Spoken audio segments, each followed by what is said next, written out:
മുല്ലപ്പെരിയാർ വിഷയത്തിൽ ഇരട്ടത്താപ്പ് കാണിക്കുന്ന മന്ത്രി റോഷി അഗസ്റ്റിൻ മന്ത്രിസ്ഥാനം രാജിവെക്കണമെന്ന് ഇടുക്കി ജില്ലാ കോൺഗ്രസ് കമ്മിറ്റി അധ്യക്ഷൻ CP മാത്യു. 12 വർഷം മുമ്പ് ചപ്പാത്തിൽ പുതിയ ഡാമിനായി നിരാഹാരം അനുഷ്ഠിച്ച റോഷി അഗസ്റ്റിൻ ജലസേചന മന്ത്രിയായിട്ടും പുതിയ ഡാമിനായി ചെറുവിരൽ അനക്കുന്നില്ലെന്നും CP മാത്യു പറഞ്ഞു.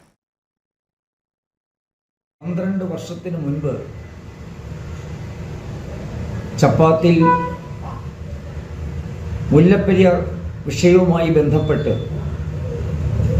പുതിയ ഡാം പണിയണം എന്നാവശ്യപ്പെട്ട് മരണം വരെ നിരാഹാരം അനുഷ്ഠിക്കും എന്ന് പറഞ്ഞ് നിരാഹാരം നടത്തിയ മന്ത്രി റോഷി അഗസ്റ്റിൻ ജലസേചന വകുപ്പ് മന്ത്രി ആയിട്ടും അതിനു വേണ്ടിയിട്ട് യാതൊരു ചെറുവിരൽ പോലും അനക്കുന്നില്ല എന്നുള്ളത് വിരോധാഭാസമാണ്.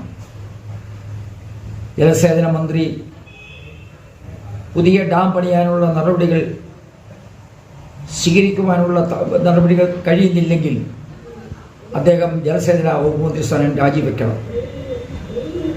തമിഴ്നാടിന് ജലവും കേരളത്തിന് ജീവനും. അതാണ് ഈ ജില്ലയിലെയും തമിഴ്നാട്ടിലെയും ജനങ്ങൾ ആഗ്രഹിക്കുന്നത്. ഇനി ലോ പ്രൈസിൽ ഹൈ റേഞ്ച് ഓണം. ഏറ്റവും പുതിയ കളക്ഷൻസ് ഏറ്റവും കുറഞ്ഞ വിലയിൽ ഹൈ റേഞ്ച് ഹോം അപ്ലയൻസസ്.